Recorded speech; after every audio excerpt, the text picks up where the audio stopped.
Siku 24 baada ya mtihani wa Kenya Certificate of Secondary Education kukamilika, nimebahatika leo kupata kijana ambaye ni mmoja wa watahiniwa ambao walikalia mtihani huo mwaka huu, ambaye amenitembelea hapa kwangu akiwa na maswali ambayo yamemtatiza na ambayo angependa kuyaangazia na kuyaongelea, na basi nikaona ni vizuri nimpe fursa hii ili aweze kujielezea yanayomkabili.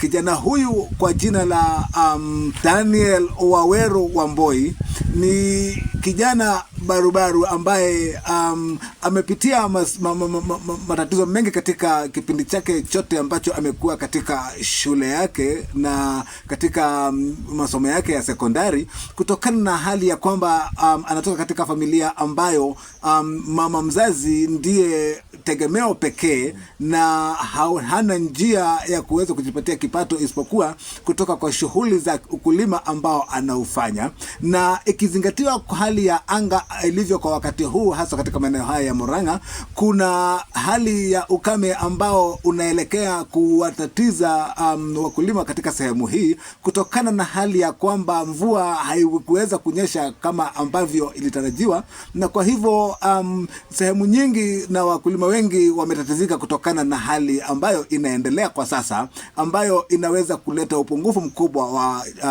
mapato kutoka mashambani kwao.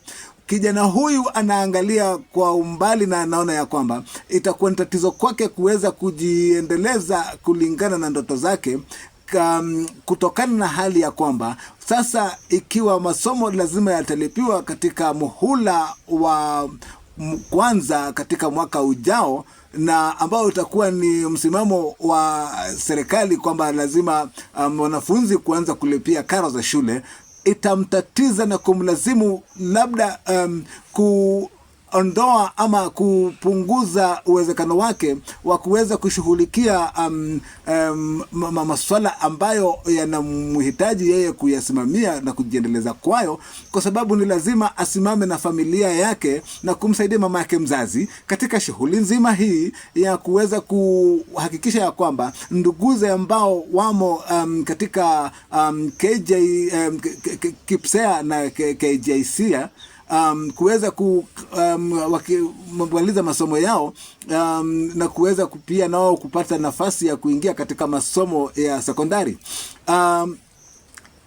Kijana huyu ametatizika sana kutokana na kwamba kufikia sasa hajasikia kiongozi yeyote katika wanasheria ama wale representatives wa legislature ambaye ameunga mkono mapendekezo ya mbunge wa Kiharu Ndindi Nyoro kuhusiana na mapendekezo ya kwamba karo iondolewe kwa wanafunzi wote ambao wana lengo la kuendeleza wana haki ya kupata elimu. Anashangaa ni vipi ambavyo wabunge ambao wamepewa jukumu la kuhakikisha kwamba wanatetea wananchi kutoka maeneo yao na nchi kwa jumla wanaweza kupata kukamilisha ama kupata haki ya masomo kama ambavyo katiba yetu inapendekeza. Na kwa hivyo ningependa kumpa fursa hii kijana huyu aweze kutueleza aliyoko nayo moyoni, ili tuweze kusikia na kuweza kuelewa ni vipi ambavyo hali hii inaweza kututatiza, na labda mapendekezo ambayo anaweza kuwa nayo kuhusiana na taswira hii ambayo inatokana na ulipaji wa karo kwa wanafunzi katika shule za msingi na hata za upili.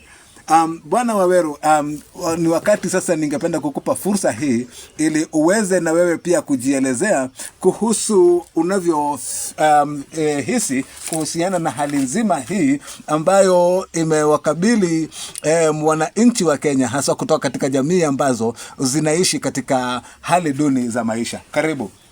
Inua masomo.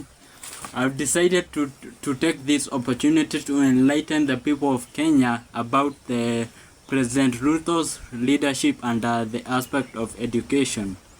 President Ruto has decided that free education will come to an end starting from January next year, 2026.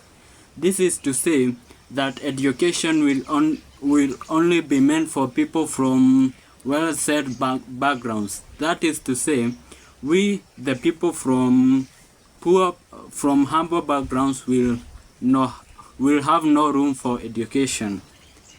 Following that possibilities, this is to say that President Ruto is depriving us the right to education. The right to education. Yes. And education is the only avenue we poor people can use to access successful living. There is no other way except education. And that is why it is a right for every child to have access to education. Is it not so? Yeah, it is. Because President Ruto, I believe President Ruto has done this in order to deprive us our rights to free education. To free education, because as you can see now, there have been serious criticism that has been experienced by his government from the Gen Zs. From the Gen Zs. Now he has decided to use that avenue to silence the Gen Zs,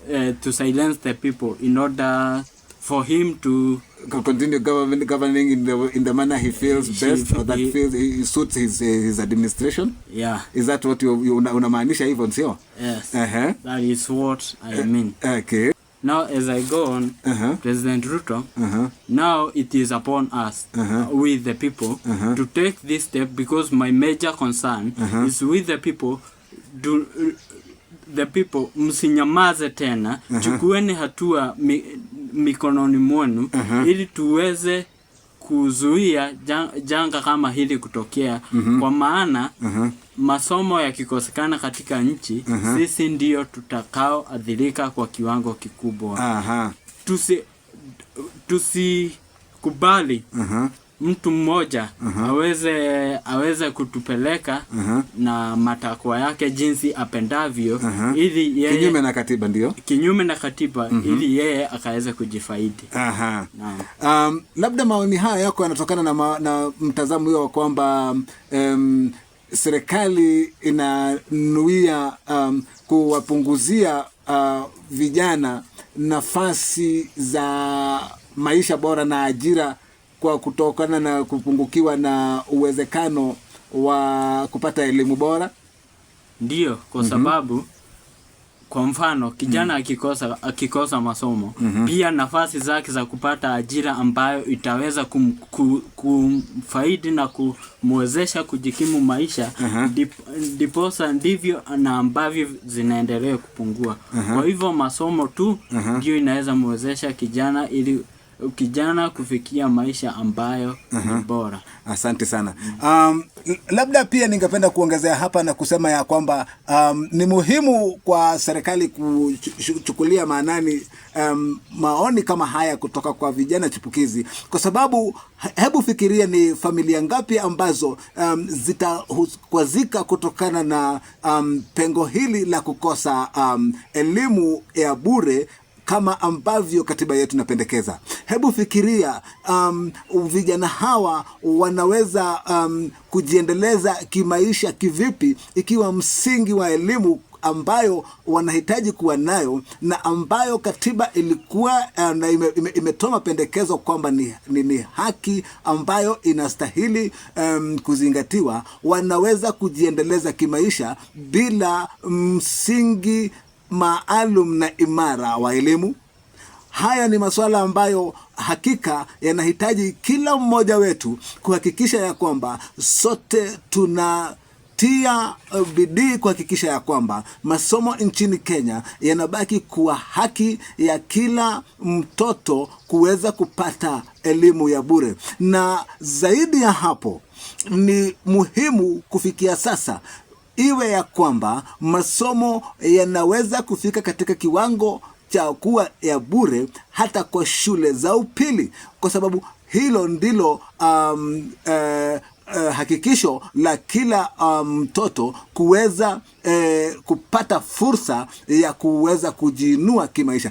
Nafikiria hivi, ikiwa kwa mfano Rais Ruto ambaye sifa zake ni kwamba yeye ni mlezi, ameinukia katika biashara ya kufuga kuku, hakupata nafasi na fursa ya kuwa kiongozi, kupata elimu, angeweza labda kuwa kiongozi wa nchi hii yetu ya Kenya kufikia sasa? Sidhani. Kwa hivyo ni haki ya kila mtoto kupata nafasi ya kupata elimu bila ya wazazi kuongezewa mzigo ambao unaweza kupelekea kuathirika kiakili.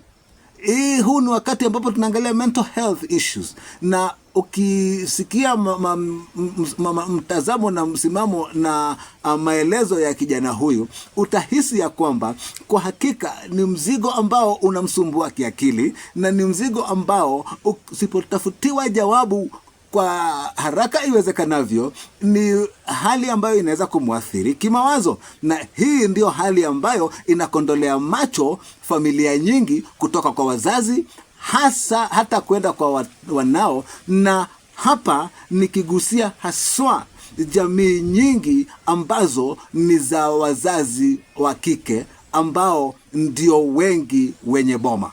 So muhimu swala hili liweze kutiliwa maanani na kila mmoja wetu.